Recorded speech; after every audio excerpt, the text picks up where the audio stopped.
स्वागत है आप सभी का अथर्व क्लासेस पर।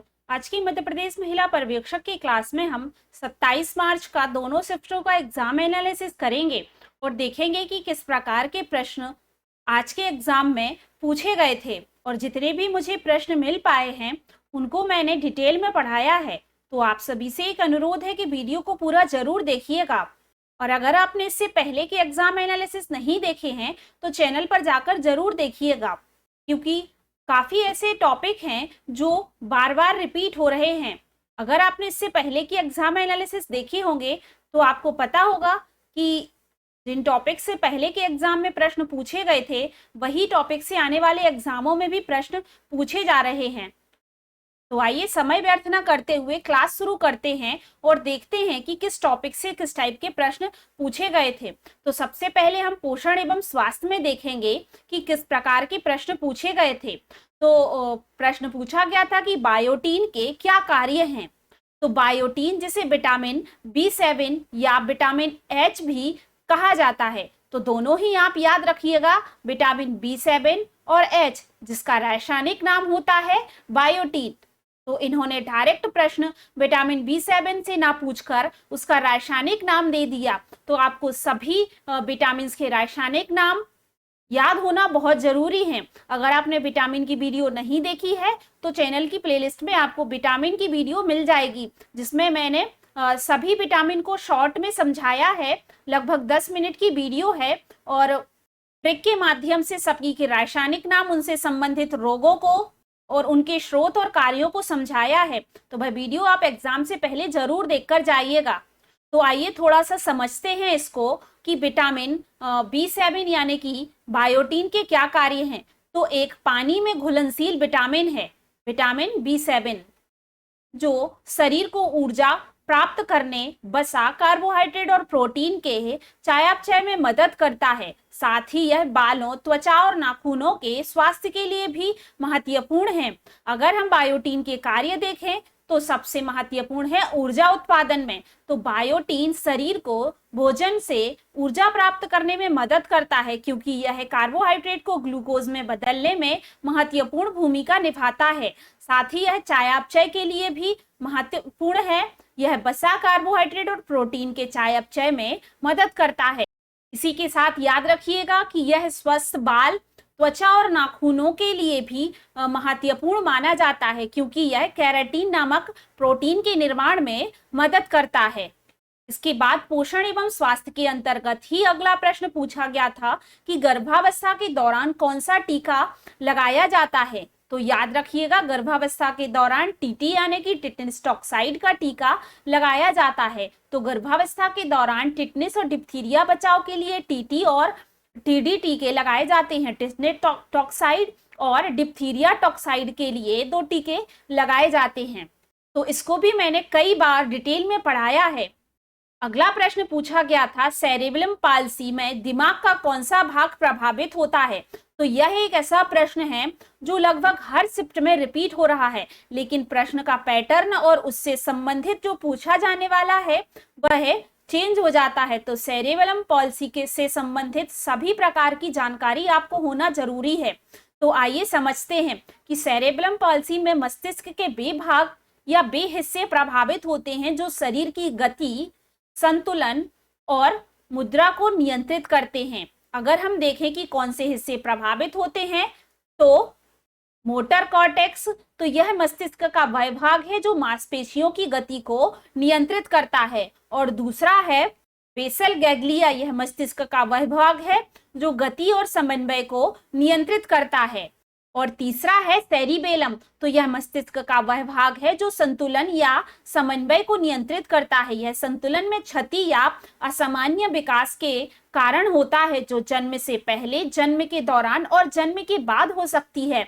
मस्तिष्क क्षति गर्भावस्था के दौरान, जन्म के समय और कुछ मामलों में बचपन में हो सकती है। तो इस प्रकार यह 3 हिस्सों को प्रभावित करता है सेरेब्रम पाल्सी। इसके बाद अगला प्रश्न पोषण एवं स्वास्थ्य में ही आयरन की कमी से कौन सा रोग होता है पूछा गया था। तो आयरन की कमी से आप सभी जानते हैं कि एनीमिया नामक रोग होता है, और यह आम तरह का एनीमिया है। इसमें खून में पर्याप्त स्वास्थ्य लाल रक्त कणिकाएं नहीं होती हैं। लाल रक्त कोशिकाएं शरीर के ऊतकों तक ऑक्सीजन पहुंचाती हैं, याद रखिएगा। तो इसको भी मैंने कई बार डिटेल में पढ़ाया है, और अगर आपने इससे पहले के एग्जाम एनालिसिस की वीडियो देखी होगी तो यह प्रश्न 2 से 3 बार रिपीट हुआ है। अगला प्रश्न पूछा गया था कि जल शरीर में पोषक तत्वों का विनिमय कैसे करता है।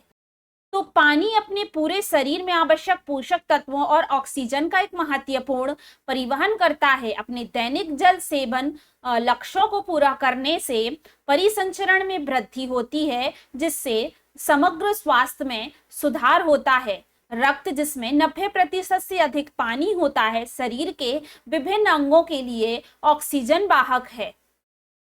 इसके बाद अगला प्रश्न पूछा गया था, आईसीडीएस योजना में कौन लाभान्वित होता है। आईसीडीएस, जिसका पूरा नाम है इंटीग्रेटेड चाइल्ड डेवलपमेंट सर्विसेज, तो एकीकृत बाल विकास सेवा योजना, तो जिसमें 0 से 6 वर्ष के बच्चों, गर्भवती और स्तनपान कराने वाली माताओं और 15 से 44 वर्ष की आयु की महिलाएं लाभान्वित होती हैं, इन्हें लाभ प्राप्त होता है। तो इस प्रकार जो भी ऑप्शन में दिया होगा, या तो उपर्युक्त सभी होगा प्रश्न का राइट आंसर, या फिर इनमें से जो भी ऑप्शन में दिया होगा वह राइट आंसर होगा। तो थोड़ा सा हम इसको डिटेल में समझते हैं। तो 0 से 6 वर्ष के बच्चे, इन बच्चों को पूरक पोषण, स्वास्थ्य जांच, गैर औपचारिक शिक्षा, टीकाकरण और पोषण तथा स्वास्थ्य शिक्षा प्रदान की जाती है।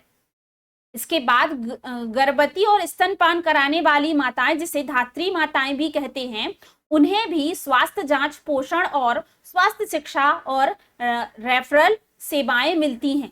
15 से 44 वर्ष की आयु की महिलाओं की बात करें तो इन महिलाओं को स्वास्थ्य और पोषण संबंधी जानकारी और सेवाएं प्रदान की जाती हैं। इसके बाद 1951 से किशोर अवस्था की लड़कियों को भी शामिल किया गया और उन्हें गैर औपचारिक शिक्षा और स्वास्थ्य और पोषण पर प्रशिक्षण के लिए 18 वर्ष की उम्र तक लाभ मिलता है।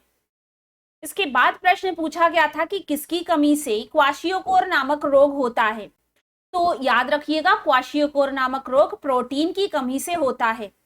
क्वाशियोकोर, जिसे एडिमास कुपोषण भी कहा जाता है, यह एक गंभीर प्रकार का कुपोषण है जो मुख्य रूप से बच्चों को प्रभावित करता है। यह स्थिति तब होती है जब आहार में पर्याप्त प्रोटीन नहीं होता है, जबकि कैलोरी की मात्रा सामान्य होती है। तो इस प्रकार मैंने रोगों से संबंधित आपको लगभग 100 एमसीक्यूज करवाए हैं और प्रत्येक रोग को मैंने डिटेल में समझाया है। तो अगर आपने थ्योरी क्लासेस नहीं देखी हैं तो जरूर देखिएगा। साथ ही महत्वपूर्ण प्रश्नों की सीरीज भी आपको चैनल की प्लेलिस्ट में मिल जाएगी, तो जरूर देखिएगा अपने एग्जाम से पहले। अगला प्रश्न देखें तो डायरिया रोग किसकी वजह से होता है। डायरिया कई कारणों से हो सकता है, जिसमें सबसे आम है दूषित भोजन या पानी, तो वायरल या जीवाणु संक्रमण या पाचन तंत्र में कोई भी समस्या हो, तो इन सभी की वजह से डायरिया रोग हो सकता है। इसके हम कुछ प्रमुख कारण देखें तो अगर हम संक्रमण की बात करें तो बैक्टीरियल संक्रमण और वायरल संक्रमण दोनों के कारण हो सकता है। तो बैक्टीरियल संक्रमण, जिसमें साल्मोनेला ई कोली, कैंपिलोबैक्टर, सिगेला जैसे बैक्टीरिया दूषित भोजन या पानी के माध्यम से संक्रमण पैदा कर सकते हैं। इसके बाद अगर हम वायरल संक्रमण की बात करें तो रोटा वायरस, नोरोवायरस, एडिनोवायरस जैसे वायरस भी डायरिया का कारण बन सकते हैं। तो इस प्रकार दोनों प्रकार के संक्रमण डायरिया का कारण बन सकते हैं। इसके बाद अगर हम सामान्य ज्ञान जीके में देखें तो अभियान से प्रश्न पूछा गया था। अगर आपने कार्यक्रम अभियान, जो कि मैंने अभी हाल ही में वीडियो बनाई थी जिसमें मैंने सभी अभियान कार्यक्रम उनसे संबंधित रोगों को डिटेल में पढ़ाया था, और यह एक रिवीजन वीडियो है, तो चैनल की प्लेलिस्ट में आपको मिल जाएगी, जरूर देखिएगा। उसमें आपको सभी प्रकार के अभियान मिल जाएंगे, उनसे संबंधित उद्देश्य मैंने बहुत अच्छे से समझाए हैं, तो जरूर देखिएगा। अगर हम सर्व शिक्षा अभियान का क्या उद्देश्य है, प्रश्न पूछा गया था इस प्रकार, इसको देखें तो सर्व शिक्षा अभियान का मुख्य उद्देश्य है 6 से 14 वर्ष के सभी बच्चों को निःशुल्क और अनिवार्य शिक्षा उपलब्ध कराना, ताकि देश में प्राथमिक शिक्षा का सार्वभौमिकरण हो सके। इसके बाद अनुच्छेद से प्रश्न था कि 21A क्या है। भारतीय संविधान का अनुच्छेद 21A यह बताता है कि यह राज्य 6 से 14 वर्ष के सभी बच्चों को मुफ्त और अनिवार्य शिक्षा प्रदान करेगा, जिसे शिक्षा को मौलिक अधिकार बनाया गया। तो 86वें संविधान संशोधन अधिनियम 2002 में भारतीय संविधान में अनुच्छेद 21A जोड़ा गया। इससे पहले शिक्षा का अधिकार अनुच्छेद 21 जीवन और व्यक्तिगत स्वतंत्रता के अधिकार का हिस्सा था। इसके बाद अगला प्रश्न योजनाओं से ही पूछा गया था कि ग्रामीण आवास योजना का क्या उद्देश्य है। तो सभी प्रकार की योजनाओं का आप उद्देश्य जरूर अच्छे से पढ़कर जाइएगा, क्योंकि प्रश्न आपसे सन वाले नहीं पूछे जाएंगे कि यह कब लागू हुई, लेकिन उसका उद्देश्य क्या था यह जरूर आपसे पूछा जाएगा। तो योजनाओं की भी वीडियो आपको प्लेलिस्ट में मिल जाएगी चैनल की, तो जरूर देखिएगा। ग्रामीण आवास योजना, जिसे प्रधानमंत्री आवास योजना ग्रामीण, जिसे कि PMAY भी कहा जाता है, का जो उद्देश्य है वह भारत के ग्रामीण क्षेत्रों में आवास की कमी को दूर करते हुए सभी को पक्का घर उपलब्ध कराना, विशेष रूप से गरीब और कमजोर वर्ग के जो लोग हैं उनको पक्का घर उपलब्ध कराना ग्रामीण आवास योजना का मुख्य उद्देश्य है। अगला प्रश्न पूछा गया था कि ट्रांसजेंडरों की सुरक्षा के लिए कौन सा अधिनियम बनाया गया है। ट्रांसजेंडर व्यक्तियों की सुरक्षा और अधिकार के लिए भारत में ट्रांसजेंडर व्यक्ति अधिकारों का संरक्षण अधिनियम 2019 बनाया गया है। तो अगर हम इस अधिनियम का नाम देखें तो ट्रांसजेंडर व्यक्ति अधिकारों का संरक्षण इस अधिनियम का नाम है। अगर हम इसका उद्देश्य की बात करें तो इस अधिनियम का उद्देश्य है ट्रांसजेंडर व्यक्तियों के अधिकारों की रक्षा करना, उनके कल्याण की उन्नति करना और उनके साथ होने वाले भेदभाव को रोकना इस अधिनियम का उद्देश्य है। इसके बाद अगला प्रश्न बेटी बचाओ बेटी पढ़ाओ योजना का मुख्य उद्देश्य क्या है, इससे पूछा गया था। तो इस प्रकार की योजनाओं को मैंने काफी डिटेल में पढ़ाया है, तो आपको योजनाओं की वीडियो चैनल की प्लेलिस्ट में मिल जाएगी। साथ ही उनसे संबंधित आपको महत्वपूर्ण प्रश्न भी मिल जाएंगे, तो जरूर देखिएगा। तो अगर हम बेटी बचाओ बेटी पढ़ाओ अभियान के मुख्य उद्देश्य की बात करें तो इसमें लिंगानुपात में सुधार करना, लैंगिक भेदभाव को खत्म करना, महिला सशक्तिकरण को बढ़ाना, बालिकाओं की सुरक्षा सुनिश्चित करना, बालिकाओं की शिक्षा को सुनिश्चित करना। तो इस प्रकार के मुख्य उद्देश्य बेटी बचाओ बेटी पढ़ाओ अभियान के हैं। इसी अभियान के तहत सुकन्या समृद्धि योजना भी चलाई गई थी, या ऐसा कह सकते हैं कि सुकन्या समृद्धि योजना के तहत ही बेटी बचाओ बेटी पढ़ाओ अभियान चलाया गया था।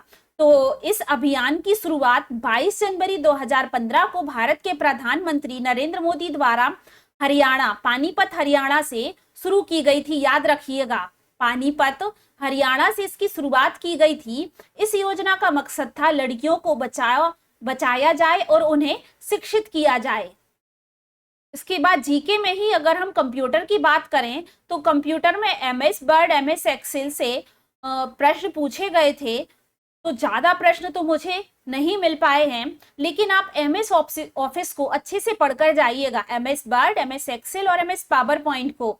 तो इन तीनों को ही MS ऑफिस पूरे को मैंने डिटेल में पढ़ाया है और साथ ही इसके महत्वपूर्ण प्रश्न भी करवाए हैं। तो आपको चैनल की प्लेलिस्ट में मिल जाएंगे। तो इसकी थ्योरी क्लास जरूर देखिएगा, साथ ही महत्वपूर्ण प्रश्न भी देखिएगा। इसके बाद अगर हम मैथ्स की बात करें तो मैथ्स में बहुलक से माध्यिका से प्रश्न एक एक पूछा गया था। तो काफी इजी प्रश्न पूछे जा रहे हैं माध्य माध्यिका बहुलक से, तो आप इनका बेसिक जरूर पढ़कर जाइएगा। इसके बाद आपको मूलधन 18,000 रुपए, दर 5%, वार्षिक ब्याज की दर 5 वर्षों का संगति ब्याज क्या होगा, इस प्रकार से कुछ प्रश्न था। एग्जैक्ट प्रश्न तो याद नहीं रहता बच्चों को, लेकिन कुछ इस प्रकार से ही प्रश्न था। इसका मतलब है कि SICI से प्रश्न पूछा गया था। तो SICI से हर शिफ्ट में प्रश्न पूछे जा रहे हैं और काफी इजी प्रश्न पूछे जा रहे हैं। तो इनको आप बेसिक इनके क्वेश्चन जरूर सॉल्व करके जाइएगा। इसके बाद अगर हम रीजनिंग की बात करें तो रीजनिंग में दर्पण से एक प्रश्न पूछा गया था। एग्जैक्ट प्रश्न नहीं है, लेकिन स्कूल का दर्पण में कैसे लिखेंगे, इस प्रकार से कुछ प्रश्न था। इसका मतलब दर्पण से एक प्रश्न पूछा गया था जो काफी इजी रहता है, आपसे आसानी से बन जाएगा। इसके बाद कथन निष्कर्ष से एक प्रश्न था और एक ब्लड रिलेशन से प्रश्न पूछा गया था। तो मैथ्स रीजनिंग में काफी इजी क्वेश्चन है, आप बस टॉपिक का सभी टॉपिक पढ़ के जाइएगा और सबके बेसिक क्वेश्चन जरूर सॉल्व करके जाइएगा। इसके बाद अगर हम बाल विकास शिशु की प्रारंभिक देखभाल एवं शिक्षा की बात करें तो बच्चों में आनुवांशिक विकार का पता कैसे लगाया जा सकता है। तो बच्चों में आनुवांशिक विकार का पता लगाने के लिए आनुवांशिक परीक्षण किया जाता है, जिसमें रक्त, ऊतक या लार के नमूने का विश्लेषण करके डीएनए में इसका परीक्षण किया जाता है। और साथ ही प्रसव पूर्व परीक्षण भी इसमें शामिल है गर्भावस्था के दौरान, जैसे कि एमनियो सेंटेसिस या कोरियोनिक मिल्वी सैंपल, जैसे कि सीबीएस से भ्रूण के ऊतकों का नमूना लेकर परीक्षण किया जाता है। तो इस प्रकार उनके आनुवंशिक विकार का परीक्षण किया जा सकता है। इसके बाद अगला प्रश्न, गर्भावस्था के दौरान फाइबर क्यों आवश्यक है। तो गर्भावस्था के दौरान फाइबर कब्ज में राहत, पाचन में सुधार और रक्त शर्करा के स्तर को नियंत्रित करने में मदद करता है, जो गर्भवती महिलाओं के लिए महत्वपूर्ण है। इसके बाद मिशन इंद्रधनुष का उद्देश्य पूछा गया था। मिशन इंद्रधनुष का प्राथमिक उद्देश्य पूरे भारत में 2 वर्ष से कम आयु के सभी बच्चों और गर्भवती महिलाओं को व्यापक टीकाकरण कवरेज प्रदान करना है। यह कार्यक्रम व्यापक स्वास्थ्य मिशन कार्यक्रमों का एक अभिन्न अंग है, जिसका उद्देश्य स्वास्थ्य परिणामों में सुधार करना और संक्रामक रोगों के प्रसार को रोकना मिशन इंद्रधनुष का मुख्य उद्देश्य है। इसके बाद प्रबंधकीय कौशल यानी कि मैनेजमेंट की बात करें तो पैराग्राफ से तो आपसे 10 से 12 प्रश्न पूछे ही जाएंगे, जो कि काफी इजी पैराग्राफ होगा, आप उसको बस ध्यान से पढ़िएगा, आपसे पूरे प्रश्न बनेंगे। इसके बाद आपसे भाषा समझ पर आधारित प्रश्न पूछे जा रहे हैं, तो बस प्रश्नों को ध्यान से पढ़ना है, उसके ऑप्शन को ध्यान से पढ़ना है। तो प्रश्न इस प्रकार था कि आप एक आंगनबाड़ी कार्यकर्ता हैं, स्वास्थ्य और टीकाकरण की शिक्षा अशिक्षित लोगों को कैसे देंगे। तो यह आपको ऑप्शन देखकर इसका आंसर आप लगा देंगे। इसके बाद संचार से तो हर शिफ्ट में प्रश्न पूछे ही जा रहे हैं। संचार के तत्व कौन कौन से हैं। तो संचार के मुख्य तत्व हैं प्रेषक यानी कि सेंडर, संदेश यानी कि मैसेज, माध्यम यानी कि चैनल, प्राप्तकर्ता रिसीवर और प्रतिक्रिया यानी कि फीडबैक। तो ये सभी क्या हैं, संचार के मुख्य तत्व हैं। तो इस प्रकार आप संचार को अच्छे से पढ़कर जाइएगा। यहाँ से 1 से 2 प्रश्न हर एग्जाम में पूछे जा रहे हैं। तो आज की क्लास में मुझे इतने ही प्रश्न मिल पाए हैं। आशा करते हैं आज की क्लास आपको पसंद आई होगी। अगर वीडियो पसंद आई है तो वीडियो को लाइक जरूर करें, और अगर आप चैनल पर नए हैं तो चैनल को सब्सक्राइब जरूर करें, ताकि आने वाली वीडियो का नोटिफिकेशन आप तक पहुंच सके। और ये जरूर बताइएगा कि आपका एग्जाम किस डेट में है। साथ ही इससे पहले कि अगर आपने एग्जाम एनालिसिस नहीं देखी है तो चैनल पर जाकर जरूर देखिएगा, क्योंकि हर एक एग्जाम एनालिसिस बहुत जरूरी है आपके आने वाले एग्जाम के लिए। तो जल्दी हम अपनी अगली क्लास के साथ मिलते हैं। धन्यवाद।